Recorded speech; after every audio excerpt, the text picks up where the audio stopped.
Thank you for coming out tonight, Governor. It's a pleasure to be with you. Juan, it's a great honor. Thank you. I must say, most politicians I can't say that about, uh, but it's a pleasure to be with you. Well, and as someone who pledges never to pander, let me just say that you're one of my favorite journalists. Well, there you go. I don't know what kind of interview this is going to be. But let's start off with a discussion about our host, David Axelrod. Do you think Axelrod engineered your appointment as ambassador to China to keep you out of the 2012 presidential race? Well, you know, the very fact that I scared him away tonight would suggest that he had some hand in a conspiracy to that end. But we can talk about that another time. That theory was floated, and I've heard it ever since the appointment was made. You know what I think? I think most of it was based on just pure intention to find somebody who could actually fill the job of U.S. ambassador to China. I've spent 30 plus years of my life immersed in all things China. I've lived in the region 4 times, do well with the language. I've worked on commercial, economic, diplomatic issues for a long time. And so when your mayor of this town called, then chief of staff of the White House, and said the president wants to speak with you about this particular appointment, I knew in my mind there was only one answer. When the president of the United States, I don't care what party the president belongs to. Yeah, I've got 2 boys at the Naval Academy, and when they're out deployed, they're not going to have the luxury of stopping to say, what party is my president? And then I think we'll decide. You either serve when asked, or you become a politician. And I guess I'm not a very good politician. So we went off and did it, and I was criticized for it when I came back. But you know what? I wouldn't change a thing. I wouldn't have done it any other way. Because I was raised with the ethos that you put your country first. When you're asked to get out and do something as sensitive as the China Post is and was, you go out and you do your best. And thank you. Thank you. And you know what I found while in China, running the second largest embassy in the world? 2,000 men and women who occupy all kinds of different positions, probably 35 different agencies. It's a microcosm of the U.S. government there. I found where America's best and brightest are of that generation. After we were hit following 9/11, I think a lot of young professionals said, I want to do something more. I want to go help my country. And they entered the Foreign Service, intelligence agencies, the military, and they're now kind of a decade into it, 30s, early 40s. And I've got to tell you, some of the most impressive people I've met are laboring right in that embassy in Beijing and many other embassies around the world. And so for those of you young people who are looking at your futures, and I hope there's not a one of you who walks out of this auditorium tonight without reflecting on the commitment that you have to this country. Some of you are from other countries, your countries too. But they are the best and the brightest, and it was my great honor and privilege to be able to rub shoulders with them and to call them friends and colleagues. Well, before we get to politics, and we're going to get to politics in a big way. Do we have to talk about that? Well, it's just the dirty business we're in. Let's talk China, because China's been in the news recently for the degree to which they have been engaged in cyber terrorism, is the way some people refer to it, hacking not just major corporations, but even U.S. government. How do you deal with this? This is a tricky issue because a lot of countries are good at cyber intrusions, including the United States. I'd say that Russia is probably the most sophisticated as it relates to cyber intrusions. The most frequent penetrations come from China. I'd say 70 or 80% of the cases. So in all candor, I'm now co-chairing a cybersecurity commission that I'm co-chairing with Admiral Denny Blair, the former Director of National Intelligence for the United States. And we're going to make some findings public in a couple of months in terms of, A, what is the level of injury done to this country through cyber intrusions? Jobs lost, innovation thwarted, ideas stolen. And then part two, what do you do about it? Everyone likes to complain, but there isn't a ready-made toolbox of options that you can consider and look at and deploy in terms of your responses on cyber-related issues. At some point, and where China differs from practically anybody else, is they don't draw boundaries. There are no red lines. So it isn't just government and national security related entities, it's private individuals. And it's private entities, corporations, from those that are big and well known with sophisticated technology to the most benign of entities. And so there's no, as if you could say there's any respect in this business at all, there's no respect for boundaries. And so at some point there's going to have to be red lines drawn and respected. And if the red lines are not respected, then there's going to have to be some punishment, some penalty. Like, for example, if a Chinese bank or a Russian bank is laundering money out of North Korea or Iran, there are certain penalties that apply to that. Most Americans don't follow and track it, but there are some punitive measures that can be employed. So areas like that ought to be looked at and fleshed out for public policy purposes. But we'll have a whole lot more to say about this in the next couple of months. And we'll wait until we unfurl this report. But I would say that the next 10 and 20 years, we're going to see this emerge as a central issue within the U.S. China relationship. The U.S. China relationship will have a lot of complicated issues that I would say are centerpiece issues. But this one, because of the magnitude and scope of the penetrations, is going to be a tricky one to resolve. One-off operators in an apartment with no direction, responsible for a good percentage, no question about it. Military with commands from the party and a certain target set that they might go after, no question about it. So there's a lot to it, and you all in this room, as you kind of move on in your careers, some of you will enter the technical fields, get into technology and industry. And I would say that the years ahead are going to be complete with our ability to develop countermeasures and responses to cyber intrusions, because they will grow more and more sophisticated over time. So there will have to be a technology piece, and there will have to be a public policy piece. Now, picking up on this theme, something that even predates these cyber intrusions is the issue of copyright violation. About 70%, it's estimated, of violations of U.S. copyright are done by the Chinese. Again, what can we do? You can talk, you can penalize, you can hector and lecture, you can bring CEOs into the great hall of the people, and all that's been done. But here's what really is going to have an impact over time. And I say this because I actually saw this happen while living in Taiwan in the 1980s. So I lived in Taiwan in the late 70s and then in business in the 80s. Taiwan was a violator, an egregious violator of our intellectual property rights, as Korea was at one point, ripping off stuff randomly and copying through their own manufacturing, right down the street. And when their economy matured beyond a certain point, their entrepreneurs started to band together. They created this thing called the Hsinchu Industrial Park right outside of Taipei, which was a high-tech park, the first that had ever been created in Taiwan. More joint ventures between U.S., European, and Taiwan entities. And a lot of Taiwan innovation was being created. And after a while, the Taiwan entrepreneurs saw this as not an American issue, not a European issue, but their issue as well. It was impacting their own indigenously grown innovation. And they started having conversations with their own decision makers in government. And having been around a good many of the provinces around China, and when I would go out to visit them, I'd always make it a point to meet with people who were in trouble with their government. Some were not able to see me for obvious reasons. I would meet with students, and I would meet with young entrepreneurs, because I knew they were sort of the seed corn of the future.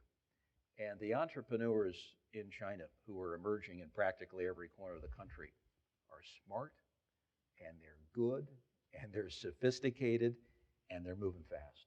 I wish I could take every American, young and old, over to China to kind of allow them to better understand the transformation that is occurring generation to generation in China.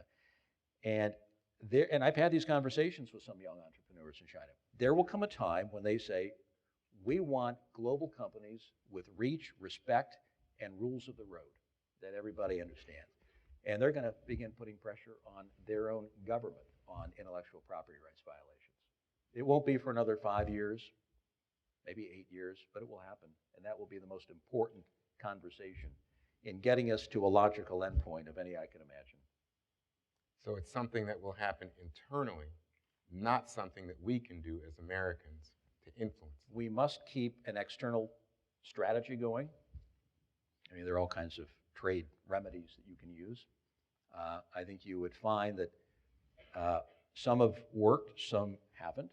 But if you look at the country, you can actually find some districts around certain cities that are engaging in best practices for protection of intellectual property. I went to some of them. You know, around Hangzhou, you've got districts that are doing better. Around Shenzhen, around Beijing, you've got areas where not the whole city, but districts are actually improving. They've got all the laws on the books, all right?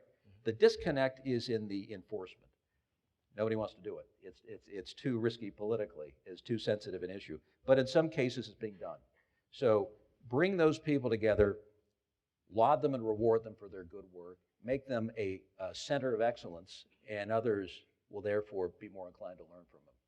We can bring together lawyers, as we're doing more and more. Rule of law expand. What is Xi Jinping, the new head of China, talking about even this week? You go look at the People's Daily and some of the other speeches. More and more discussion of rule of law. Now, what that means exactly, we're going to find out. But for me, I haven't heard these words in a very, very long time. So they're being talked about, which means there's going to be a very legitimate opening after the Lianghui, after the People's Congress. And as Xi Jinping begins to consolidate his power this year and next, he's got to embark on it. He doesn't have a choice. And part of the reform effort will be around rule of law, expanding civil society, recognizing more and more the role of the internet in economic development. You can't be a disruptive, entrepreneurial, creative society without the internet. But there are some very serious political downside risks that they don't want to assume either. They're going to have to reconcile that, and the marketplace won't wait for them. Now, during the campaign, I wonder if you'd share with us your reaction when you heard Governor Romney say that on day one of his presidency, he would label China a currency manipulator and that he would seek to punish them. And the thought that occurred to me was, oh, is he saying that he is willing to engage in a trade war with China? What did you think of the discourse during the campaign about China as it was coming from your fellow Republicans? Well, Juan, you attended some of the debates. You know there was a relatively shallow level of discussion. So you get out. So remember that he said it afterwards, you know, don't put it in my mouth. So you get out and listen, the structure of these debates, the format really doesn't lend themselves to a wide-ranging discussion on one's vision, which is exactly what the nation needs now more than any other time in recent history. But you stand on a stage like this, you know, and they go person by person. I'd usually be over at the end because they would put you on stage based upon how you were doing in the polls.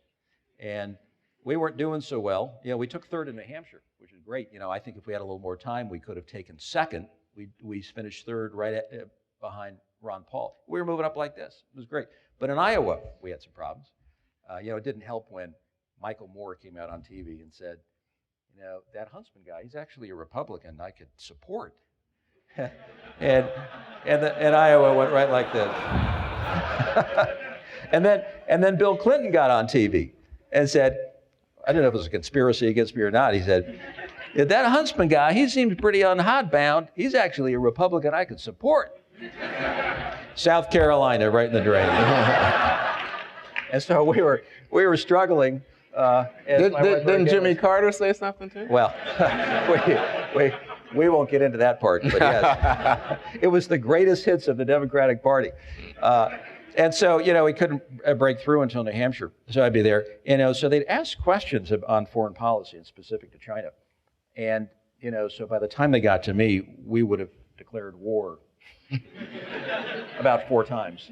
And I stand on the end and say, let me just tell you about it, because I've actually done this before. I've actually been involved in managing the relationship. I've been connected for a lot of years. And in fact, I answered it once in Chinese, and I was so bored on the debate stage. It was just one of those nights where, yeah, it goes on, and everyone's giving their prepackaged sound bites, and you're just like, come on. The American people deserve so much better than this. And so, I typically, so what do you try to do? And this is an important part. What do you try to do when you're on a presidential debate stage in those primaries? You try to whoop up the audience into a frenzy. You try to get a crowd response. So you throw red meat out, right? And every time you declare war, you get an applause line. And every time you say we're going after China for this reason and that, you get an applause line.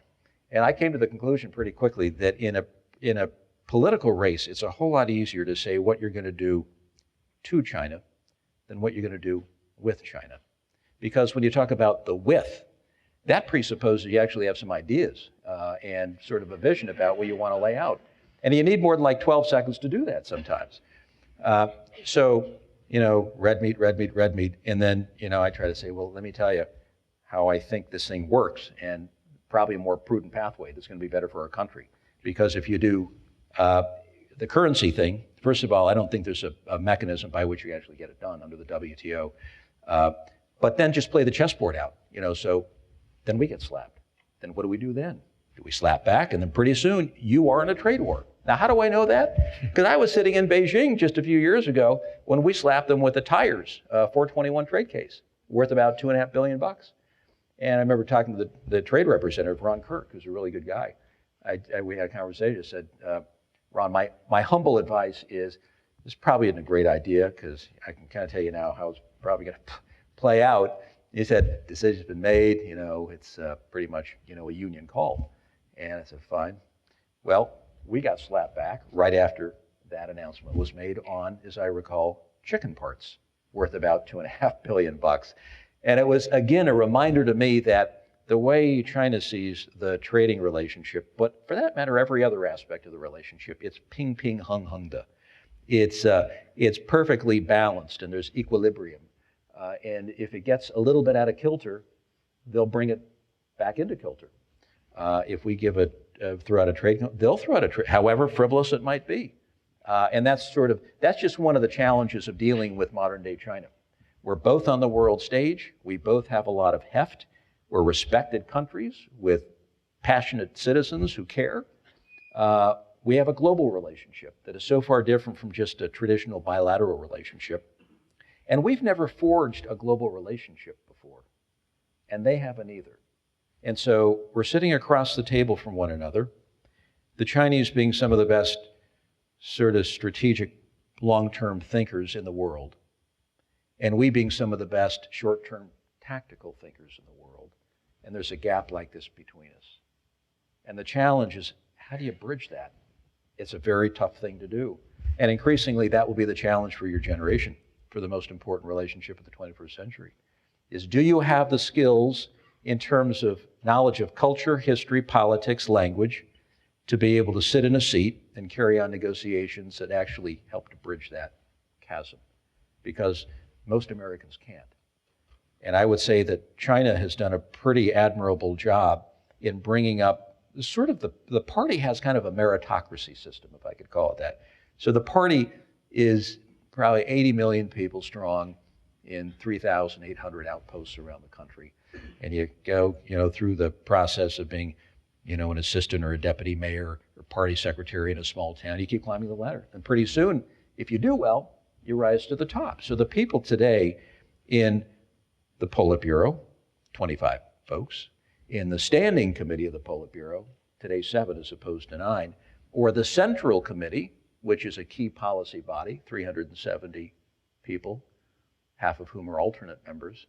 And then if you go to, the NPC, which is probably worth, 2,900 some odd, that's mostly a rubber stamp body. But then if you go to the state-owned enterprises and the ministries, the level of sophistication is high.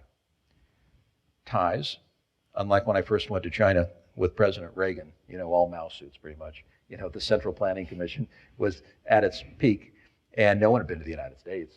Very few people had an education outside of China. They were the revolutionary, the Long March generation still in charge.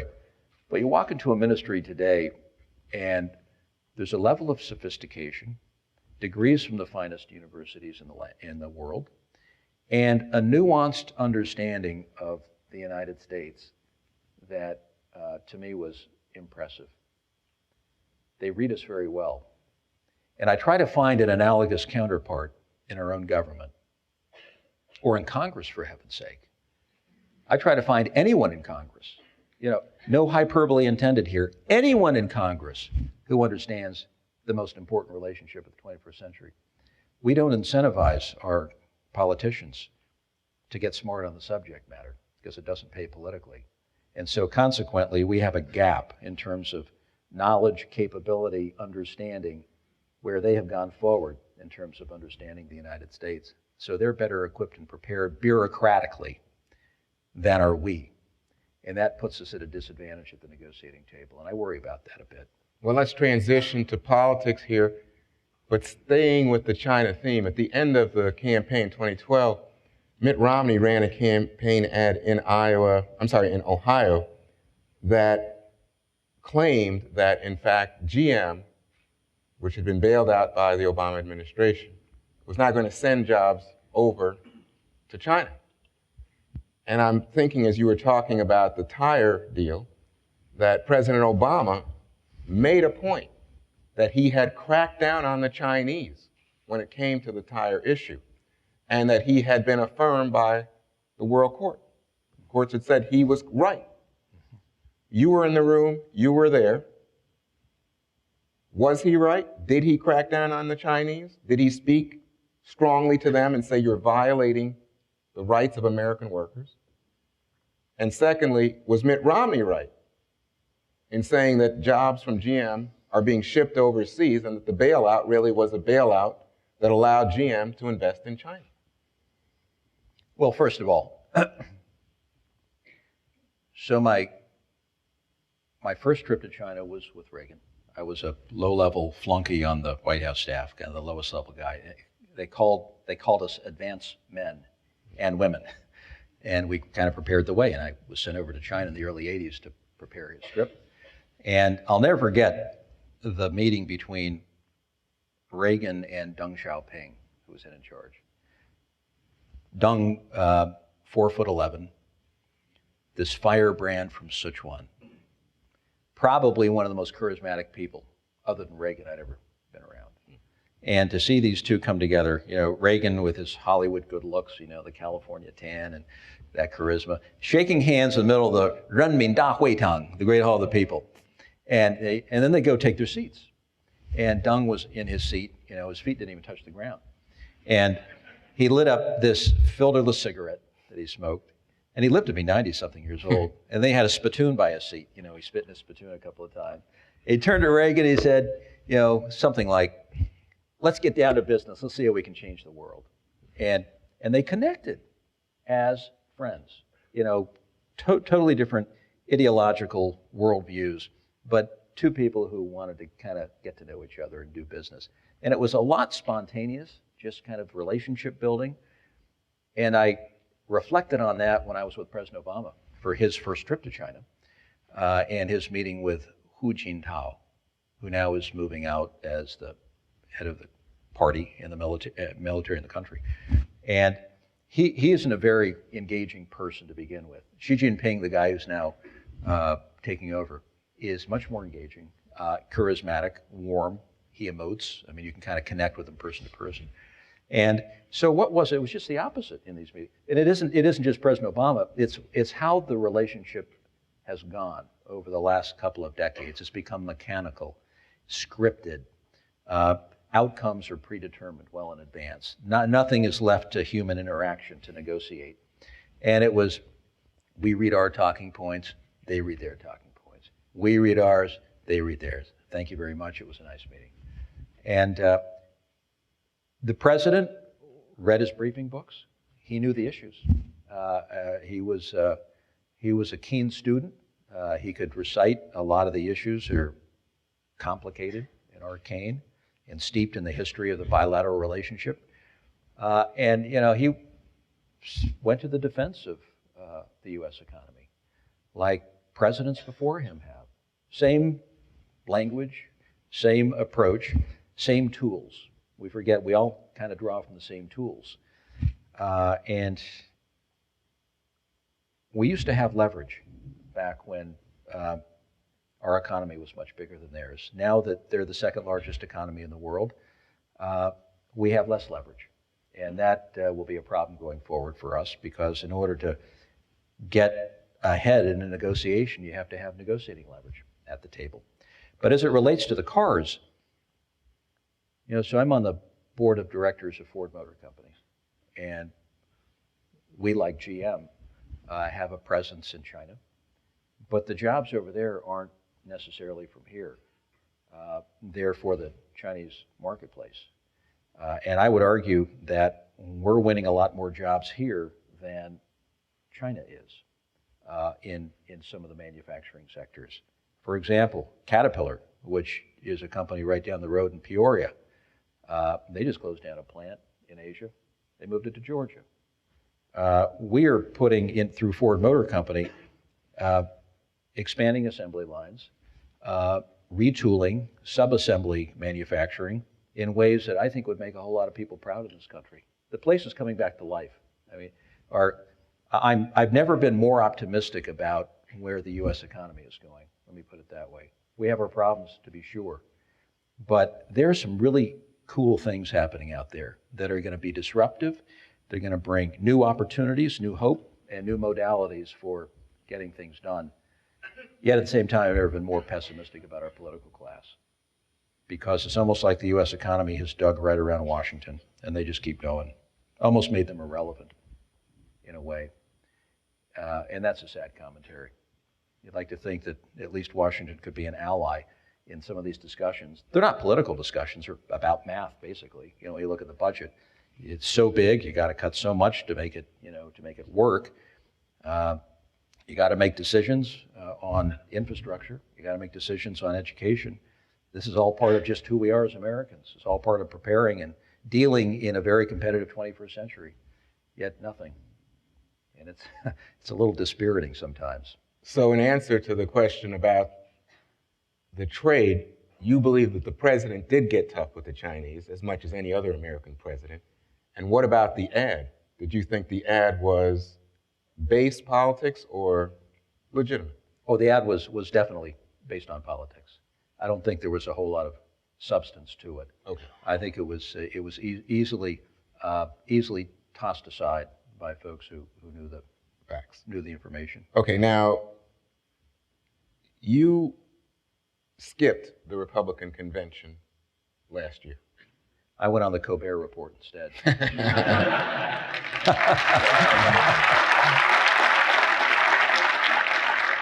Which I'm still living down. Now, you had attended, according to my numbers here, every GOP convention since '84. That's right. And I'm going to read a quote from you. It says, "I will not be attending this year's convention, nor any Republican convention in the future, until the party focuses on a bigger, bolder, more confident future for the United States, a future based on problem solving, inclusiveness, and a willingness to address the trust deficit, which is every bit as corrosive as our fiscal and economic deficits." So the question, Governor, is did you leave the Republican Party, or did the Republican Party leave you? Well, the Republican Party is still sort of there. It's a little bit like Yugoslavia after the fall of communism. It's a little fractured. It's a little fractured. Do we need a Dayton Accord to kind of pull folks together? We probably need something of the kind. But you know what? I remember my friends in the Democratic Party in the 80s, and it was, woe is me. Nobody likes us anymore. We're never going to win an election again. We're never going to get the youth after 1980, 1984, 1988. And you know what? When you hit those depths of despair, an interesting thing happens in the marketplace. The predominant party takes their eye off the ball. They get a little lazy. They start making decisions based on more political hubris as opposed to good public policy. And the shift begins to occur. So when I say I've never been more optimistic about the economy, I say I share some optimism about the future of the party, because the marketplace is aligned now for those changes to begin to occur if only we are able to step up. And I would argue that we don't have a long time. It's not like the 1980s, because we've got this disruptive machine technology called the internet. And so if Republicans lose in 2016, then you're probably out for another 2 cycles, 2024. What does a party do in today's ever-changing world to stay relevant until 2024? I don't think you can. Given the younger demographic that's coming up, mostly unaffiliated. That's what most of you are. I know what you are. You have to tell me. I've been to too many college campuses. Unaffiliated. Unlike the young Republicans or young Democrats or young socialists of the last couple of generations, it's unaffiliated. So you combine, or you project outward that demographic along with the disruptive nature of the internet, and what do you have? You have a very uncertain future for politics generally in terms of what you're going to get. I don't mean uncertain in a negative sense. I mean in an exciting sense, because it's hard to predict today where politics is going to be in 10, 15, or 20 years. But I think the clock is running, and the Republicans have to get a message together in the next 2 to 3 years and present a viable, optimistic, inclusive vision for this country by 2016. It won't be easy. It's totally doable, but it won't be easy, because the last election was not just an ordinary election. It wasn't just an aberration. It was, as you would say in economics, it was a structural shift. So we lost the youth, 60-40. We lost Hispanic Latino voters, 70-30. We lost Asian Americans, 75-25.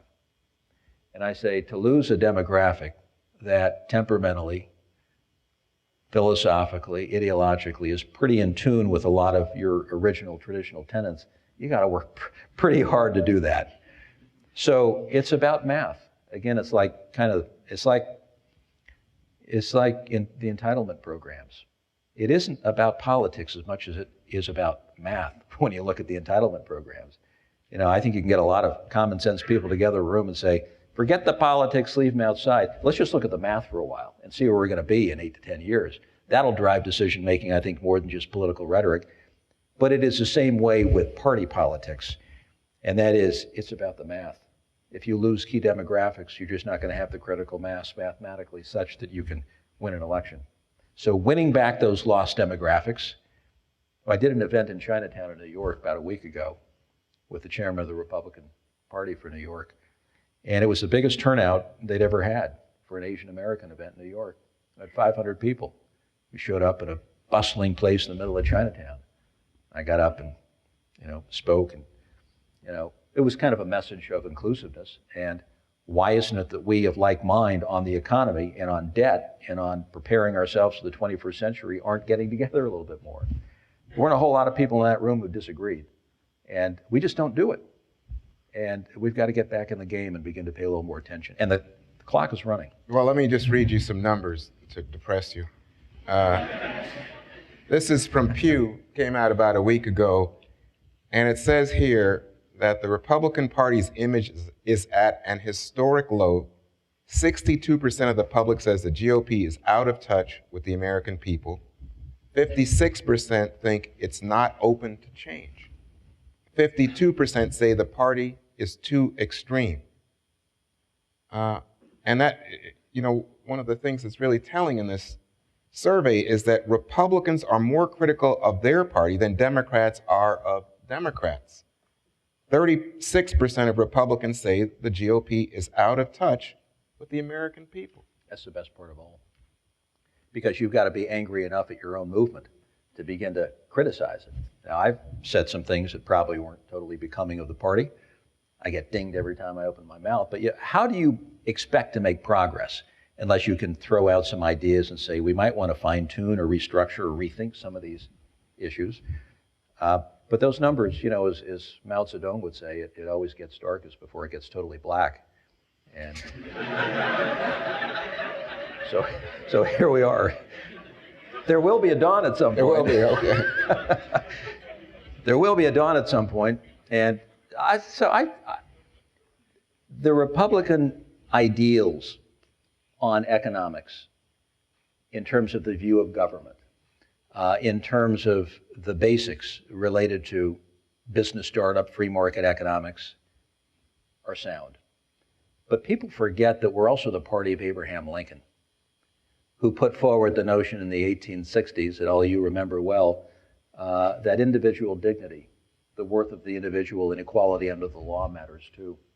And I think that is directly applicable to same-sex marriage. And that's an issue that should be a conservative.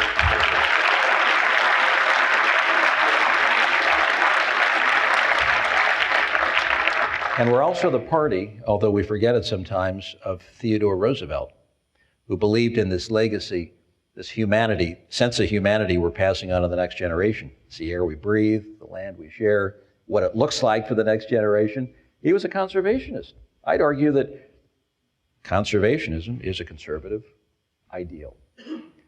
We're also the party of Eisenhower, who gave us the interstate system. What would we do without the interstate system today? I mean, seriously. It allows our market to flourish, for people to be the most mobile of any people in the world.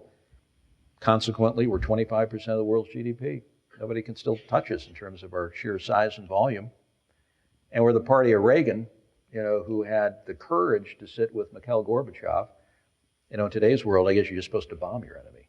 You're not supposed to sit and talk to them. You know, but he went negotiation after negotiation and brought an end to the Cold War, which for my generation was probably the most significant shift that this world has seen. We were a bit adrift after that. I don't think we knew how to respond when we were the sole world leader. I think it was a little disorienting and confusing for us. And I'd argue we squandered a lot of years after that, and then we were hit on 9/11.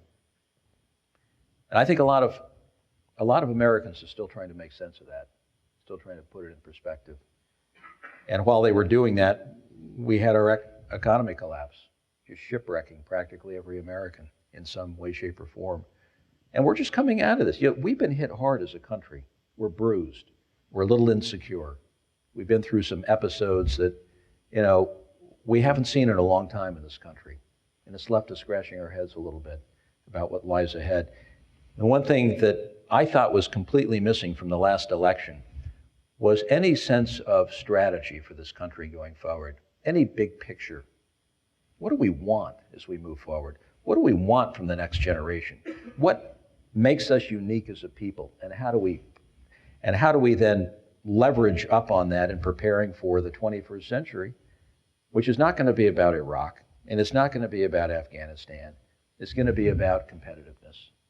And that will get right down to economics and education.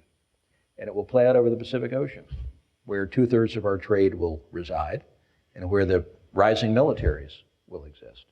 And either we are up for that challenge and begin to prepare ourselves in all ways, or we begin to fall back. And I think too many Americans already sense that we're slipping a little bit.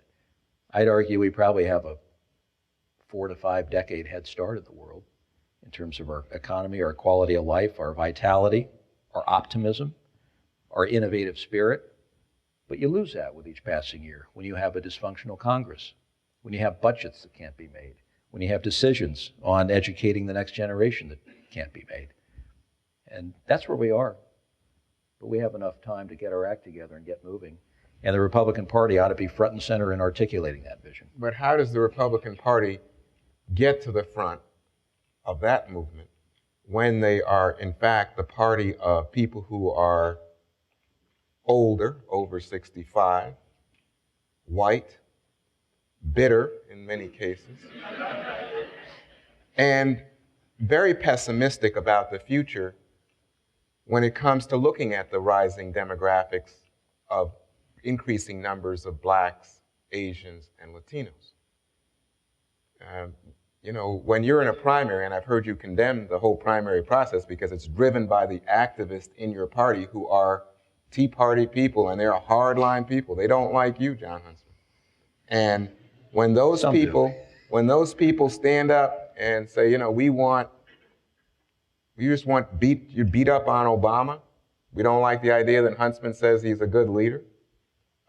We don't want more money transferred to this younger generation for educational purposes or job training purposes. What do you say? How does the party respond? Well, we don't have President Obama. We don't have a big target that will be the rallying point for the party. In fact, that's going to be one of the key questions going forward. What then constitutes the rallying point for the party? We're a bit amorphous. We are a bit adrift. But that confusion also leads to opportunity. You know what I mean? There was no taking folks off the visceral dislike of the president. And that drove the narrative of the last election. That won't be there. And it means we have an opportunity to kind of fill that void with something else.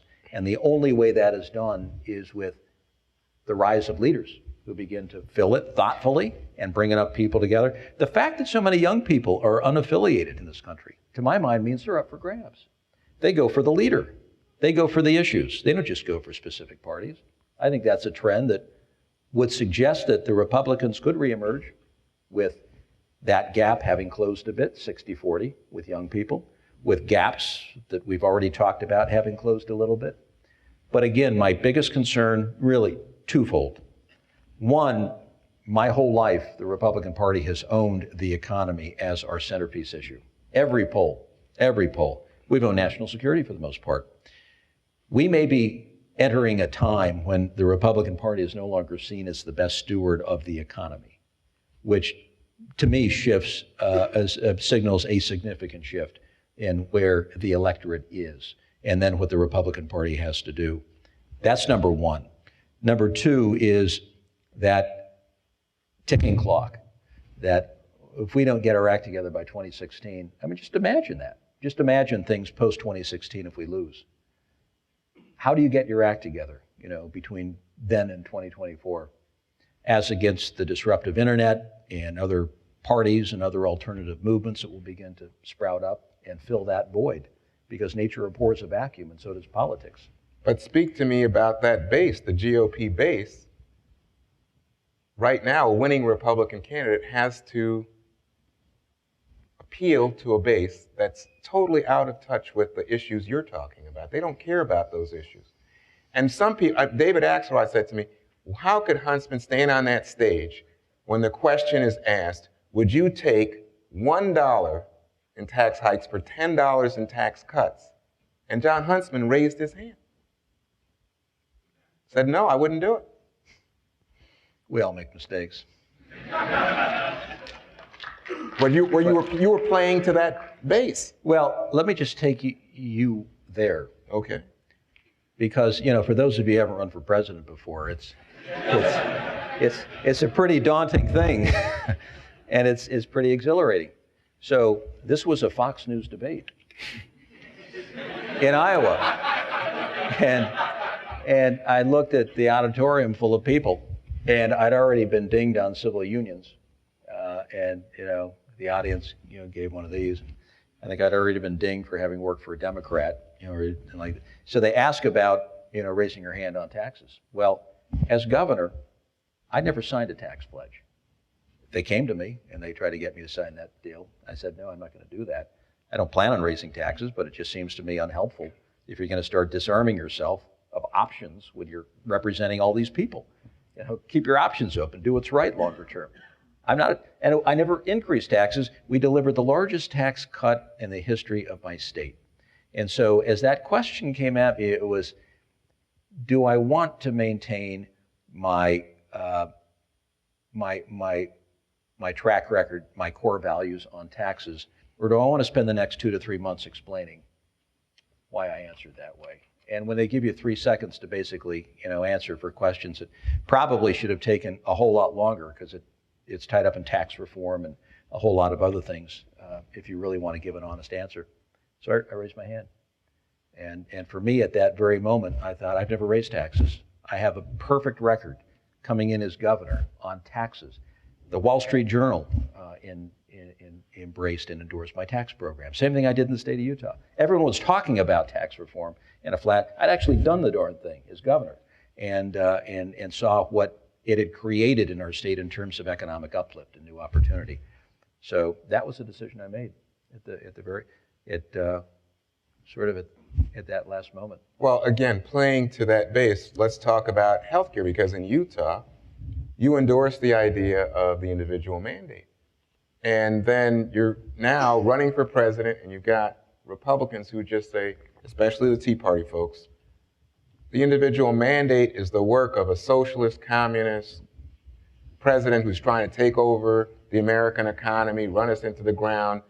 He's trying to set up death panels. How do you talk to those people?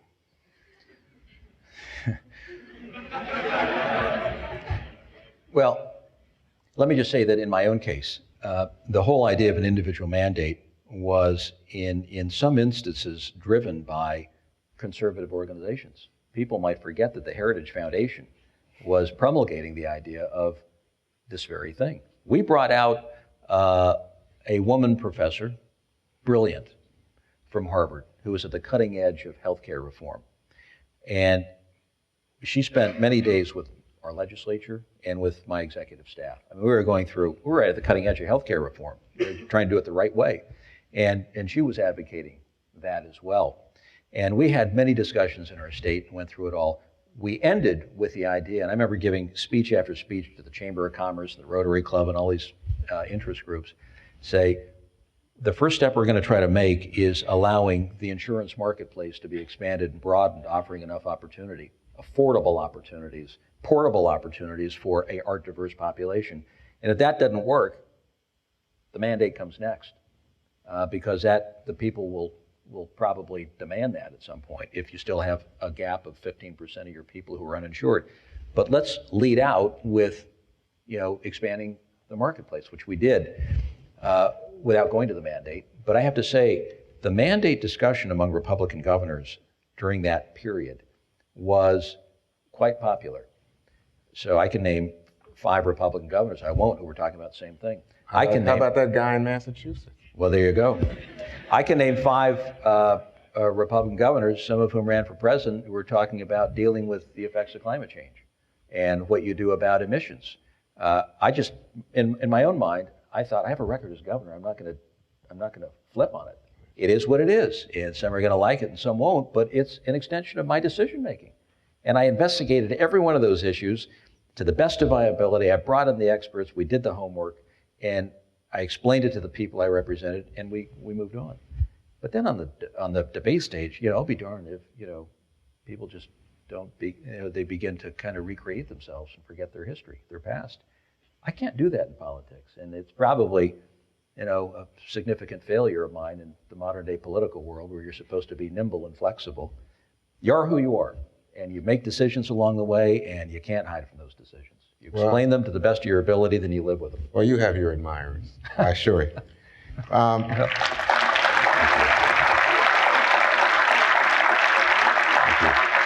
But I want to stick with this idea that you've got to find a way to speak to that base that's so hard line. For example, you gave a lot of conservatives heartburn when you said that the Republican Party has become the anti-science party, pointing out that Republicans reject the idea of man-made global warming and evolution. Do you see this as a long-term problem? I mean, for a party going forward, especially given that a majority of the Republican caucus in the House and Senate do not believe, they just don't believe in man-made global warming. Well, getting back to the base liked my tax policy. They liked the fact that I am pro-life, that I was pretty consistent on the Second Amendment. There were a whole lot of things that they liked. But I had a few other things sprinkled in there that were part of my history and decision making. Instead of being 100% pure, which I guess some people like to see, I had to be who I was. And so they liked several of the things that I had done, but there were others that seemed to crowd crowd that out a little bit.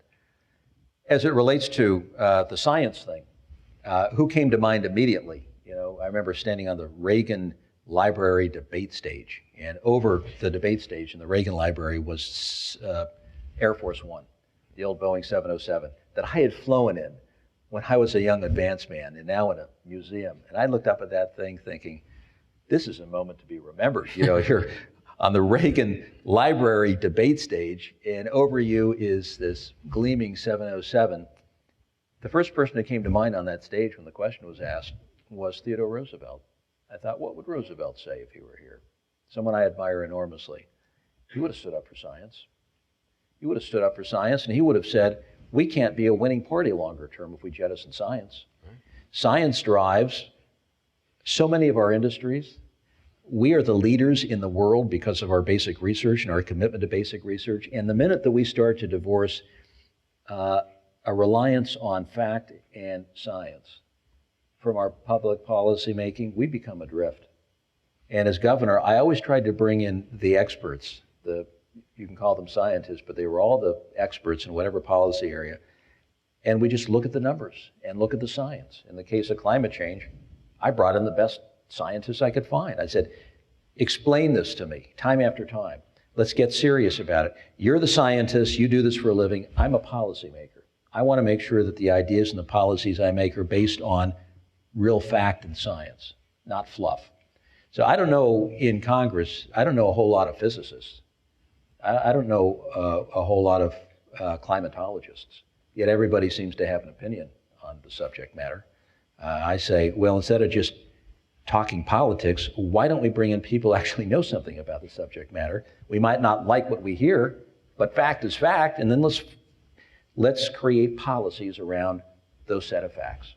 That's what drove me, and I thought, if the Republican Party is going to succeed longer term, we're going to have to be the party of reality. We're going to have to be the party that relies on science to undergird all the public policies we make. If you don't, that's a disservice to the people. But the base like enough of the other things.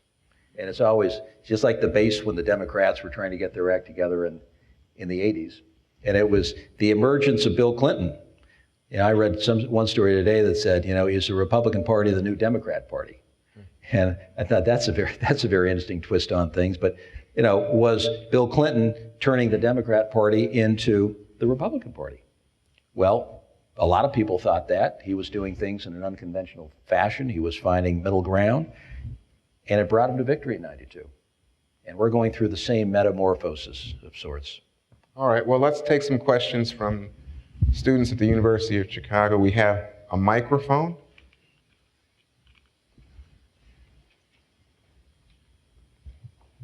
And we would ask you to be brief, otherwise I'll be rude. I'm the bad cop here.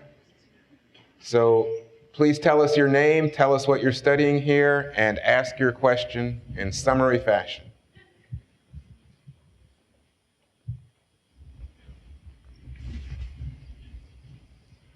Thank you. Hi, I'm Yang Cheng, PhD candidate in physics. I would like to ask a question about America's role in the world regarding countries that are emerging democracies, on the verge of democracy, or in transition. On one hand, how does the United States deal with these regimes and informing new alliances and partnerships? On the other hand, from the angle of those countries, when they look at whether economic crisis or dysfunction in DC, on the other hand, they might look at China and on this authoritarian state capitalism. At least on the surface, there is a booming economy. Does that raise legitimate concerns about the overall course of democracy in the globe? And how should we deal with it? Thank you. 你是从什么地方来？ 安徽合肥, a city that was briefly in the headlines last year because of 安徽，我知道那个地方。Yes. 你在这里是学什么？ Should I answer in English? Your choice. I'm a particle physicist. I'm getting my PhD in the 4th year. Thank you. Thank you. Pleasure to have you here.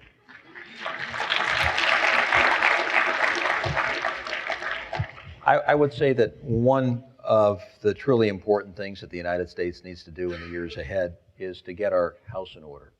Because that big bright light that we shine on the rest of the world is only effective if we're effective here at home. And one of the things about a dysfunctional Congress and an economy that is imploded and being overextended in the Middle East is we've had years and years and years of the world say, what exactly are you doing? And what's the grand strategy? And by the way, next time you want to come and talk about democracy, please explain why your Congress can't get a budget together after 3 years. So if we're going to preach it, we need to practice it. And I would argue that we need to kind of fine-tune some of our mechanisms, our institutions of democracy, so that we become a more perfect practitioner of the subject matter. Get our house in order, get our budgets a little closer to being balanced, practice a form of democracy that actually is yielding results for the American people, and use our power abroad in ways that lift and build in a constructive way, that shine that light of liberty and democracy and freedom and human rights and free markets in ways that move inspirationally. We haven't done that in a long time. And in order for us to begin that process, whether the countries are big or whether they're small, we're going to have to begin practicing it here at home. Otherwise, it falls on deaf ears. Meanwhile, China has created their own model, the largest one-party system in the world, second largest economy on earth, a growing military with increasingly expansive reach.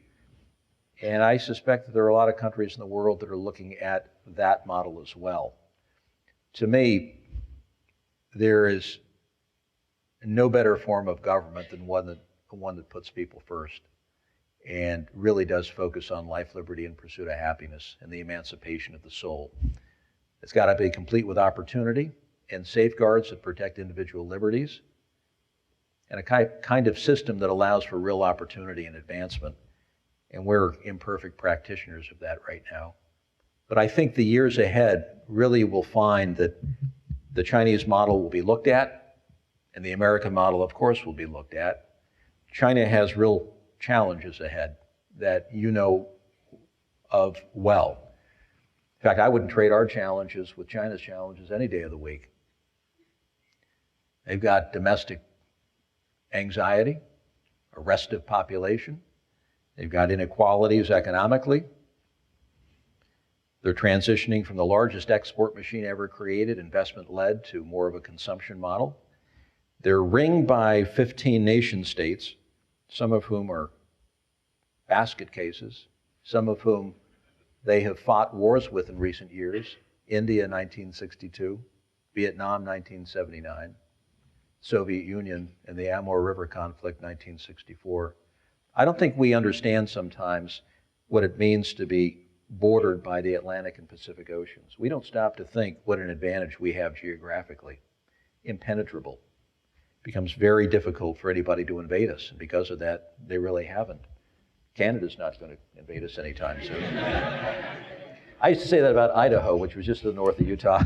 I used to tell the governor there, I've never had to threaten an attack once on your state. I feel pretty good about that. But there's a far different reality when you live in China and when you contemplate the region in which China is located. It's tense. It's in transition. The United States has off and on relationships with a good many around China. The Chinese, of course, think we're encircling them, and they think it's part of a broader conspiracy, which it is not. And the sea lanes along the Pacific, right on China's doorstep, are critically important. And today, they're part of a tussle over some of the islands, the Diaoyu or Senkaku Islands in the East China Sea, similar to some of the islands in the South China Sea, Spratlys, Paracels, and even the Scarborough Reef closer to Philippines. So there's a level of heightened anxiety when you reside in China as compared to sitting here. It's a much different feel. And because of that, their system is going to reflect a response to that anxiety, whether it's economically, whether it's their military policy, whether it's their regional foreign relations. But the years ahead are going to tell that story. whether we can actually get this system back on its feet, fully respected, and in ways that does what we've always done. We've been able to move history.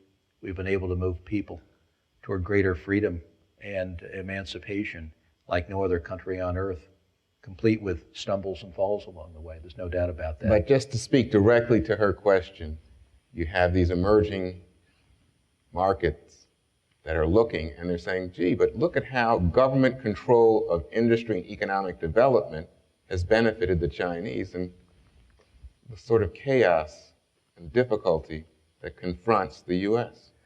The years ahead, I think, for China are going to show that the control model changes. And it will be a reform of the state-owned enterprises. They won't be able to write the rules any longer like they have for the last 10 years. They're going to have to move on greater individual liberty. They're going to have to expand civil society. They're going to have to deal with the internet in society. So the years ahead, I think, are going to be complete with change in China, which will offer up even a different model. Well, what you see today is not going to be the same China that you see in 5 and 10 years. Next question. Namaste, Ambassador Huntsman. My name is Amit Prabhu. I have no connection with the university. I work in Chicago. My question is with regard to a country which you have a personal connection with, which is India.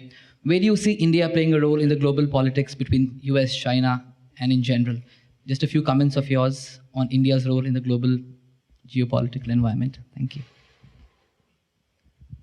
India will surpass China's population in 20 years. India's per household size is larger than China's.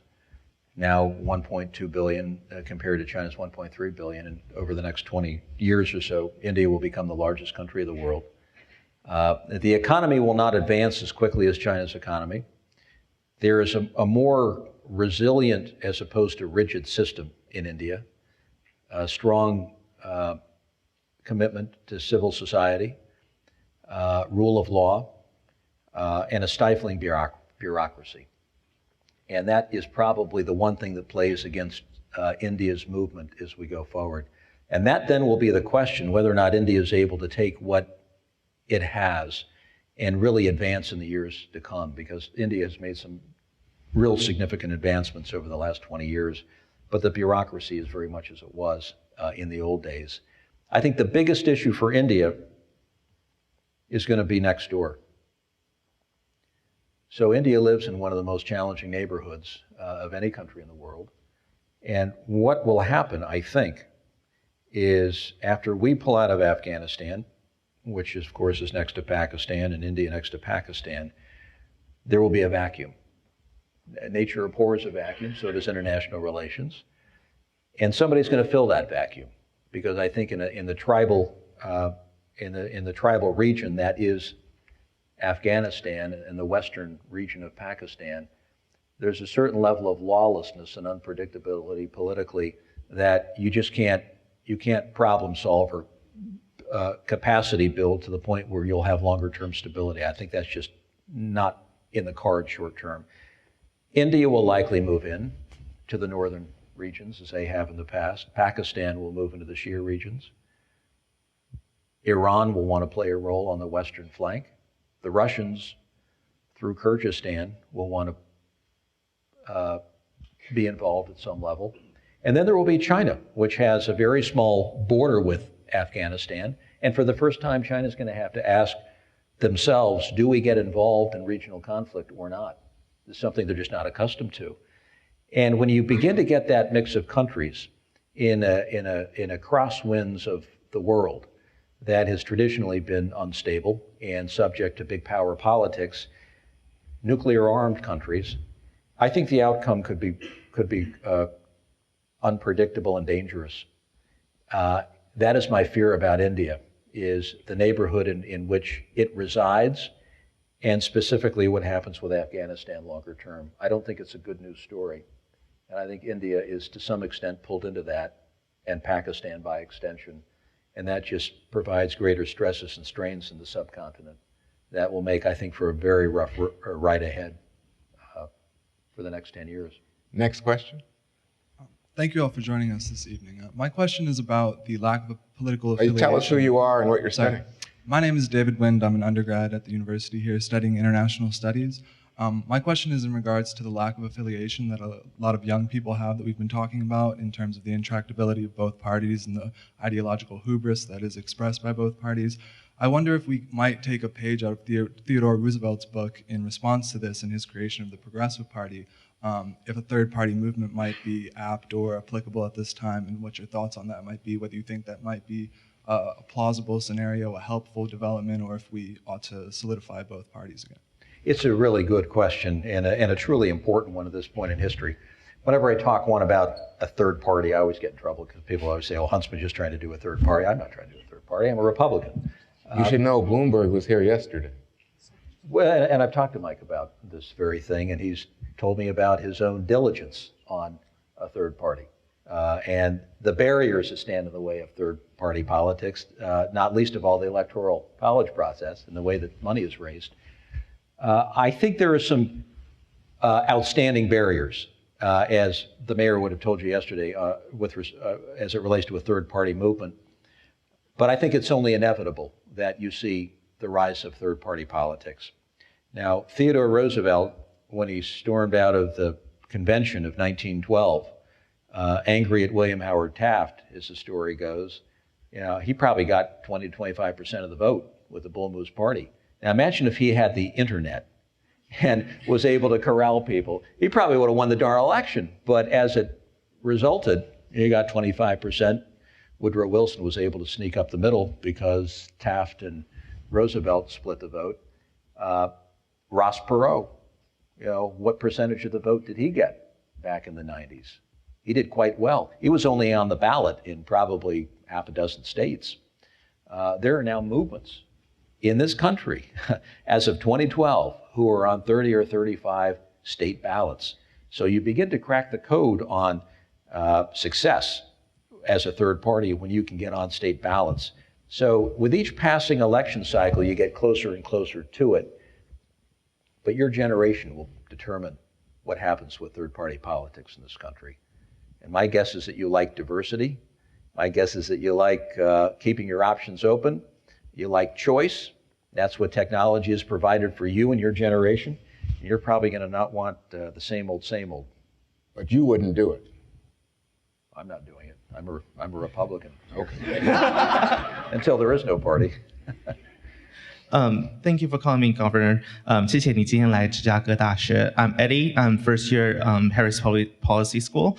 I have a question. I was told time is running out, so I'm going to keep it really short. 没关系啊.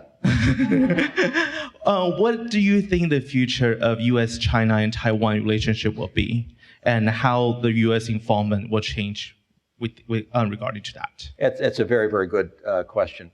If you would have told me, so I was over sitting with the president of Taiwan a few months ago. I'd never met him. I'd lived in Taiwan twice, but I hadn't been back in many, many years. A man named Ma Ying-zhou, a Harvard lawyer, who's very kind of scholarly. And as I sat in his office, I thought, if you had told me when I'd lived here in the late 70s, early 80s, that I would live to see the day when there were more than 300 flights per week between China and Taiwan, if you had told me that I would live to see the day when there was a free trade agreement, ECFA, between China and Taiwan, I would have called you crazy. And that's where we are today.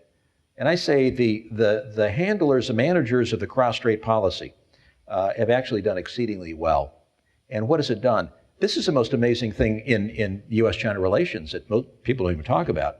You can actually have a meeting in the foreign ministry in Beijing, being the U.S. ambassador, and Taiwan doesn't even come up in the first 30 minutes.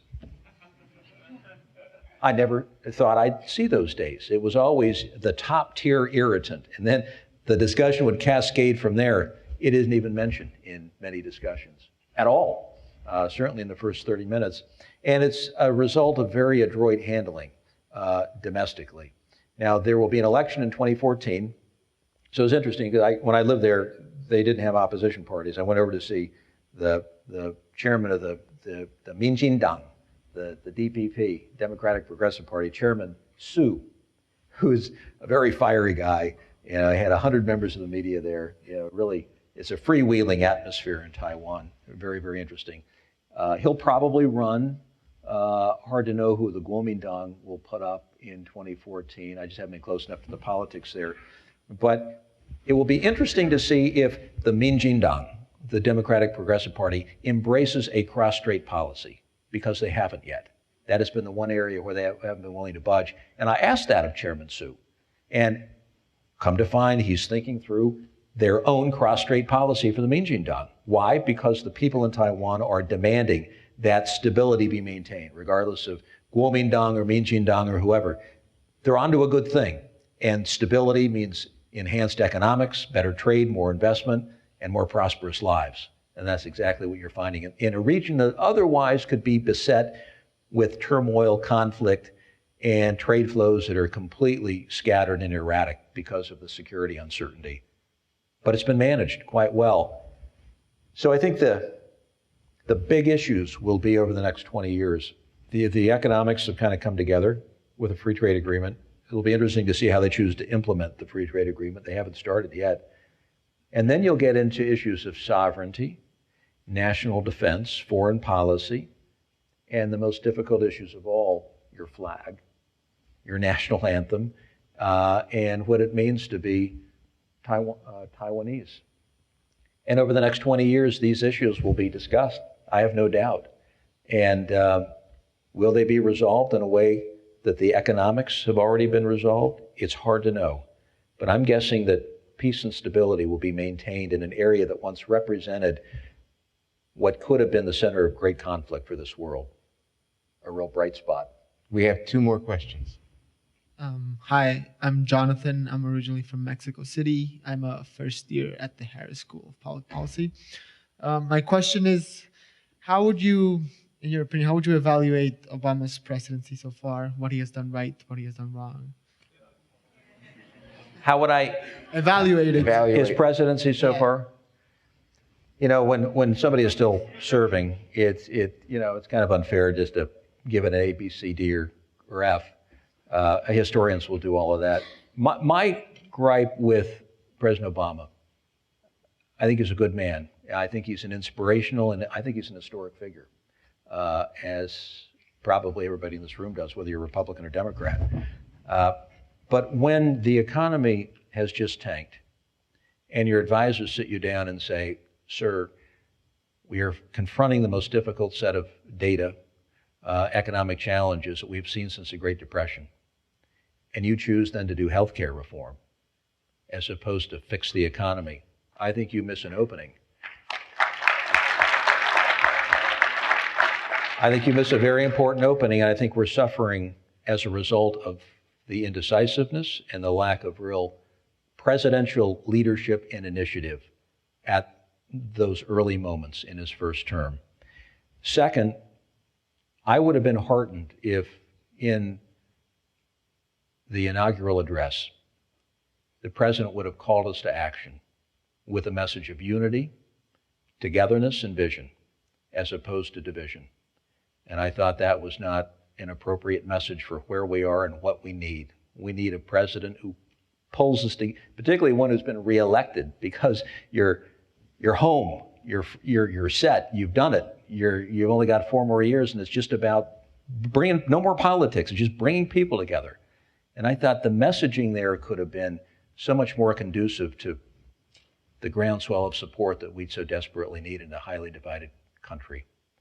And finally, I just say that the game of chicken with the House Republicans just isn't cutting it.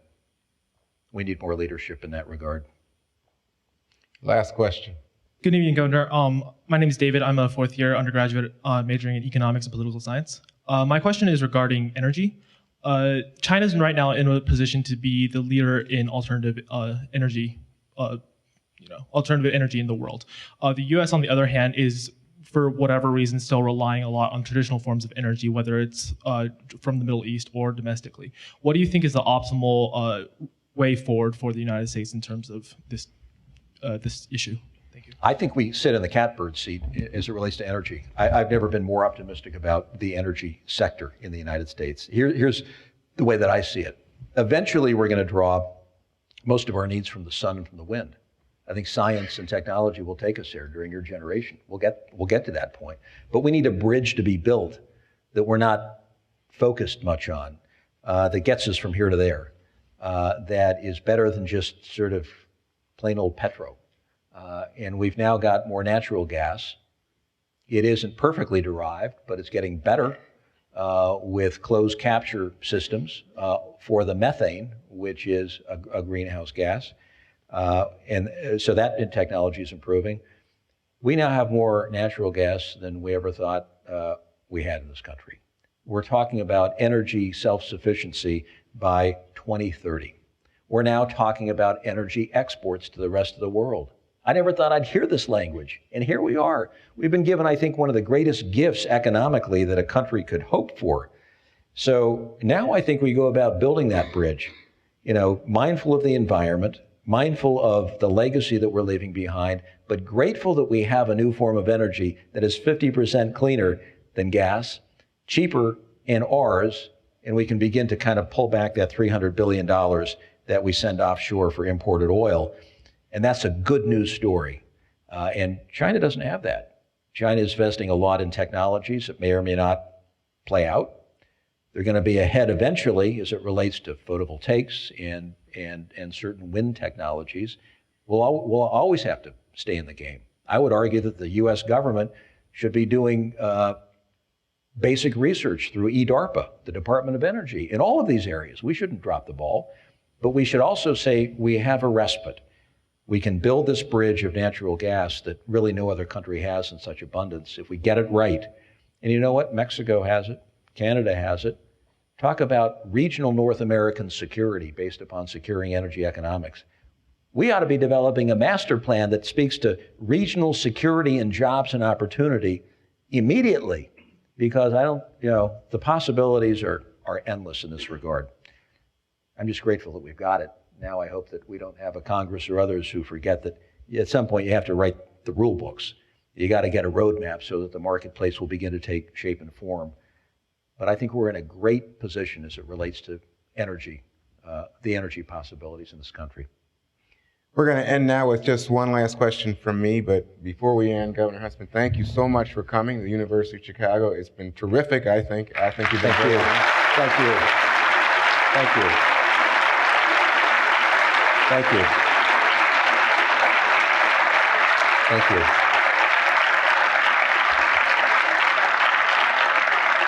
Governor, you come from one of the most prominent Mormon families in America. Mitt Romney was a Mormon, ran for president.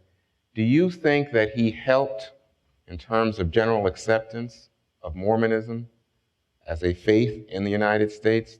Do you think that he advanced the idea that Mormons should be viewed as a mainstream religion in this country, and that, in much the way John F. Kennedy broke ground for Catholics back in '60, do you think he had any impact in breaking grounds for Mormons this time around? Well, let me just answer by saying one of the things I told Colbert on one of the times I was on his program. I'm related to Mitt Romney. We're third or fourth cousins.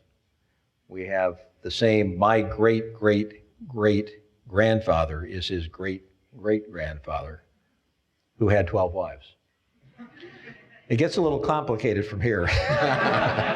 But I said, I come from sort of the rebel-rousing wife, and he comes from the more conformist wife. And therefore, I've been a little bit ahead of my church on some social issues, and probably maybe not always appreciated for it. But I think Mitt Romney broke this barrier for the Mormon Church. I think it was a non-issue in the end. It was talked about, it was digested. A lot of programs focused on the history and the practices of Mormonism. And in the end, nobody cared. And we went on. And it was like all those people who said about Barack Obama, with a middle name like Hussein, how can you get elected in this country after our wars in the Middle East? Look at his background. And he broke a barrier. And whether you're a Republican, a Democrat, an independent, unaffiliated, what this country does best is break barriers. we do it like nobody else in this world, and may that always be the case. Governor, thank you very much. Thank you. Pleasure to be with you. Good to see you. Thank you. Thank you. Thank you. Thank you. Thank you.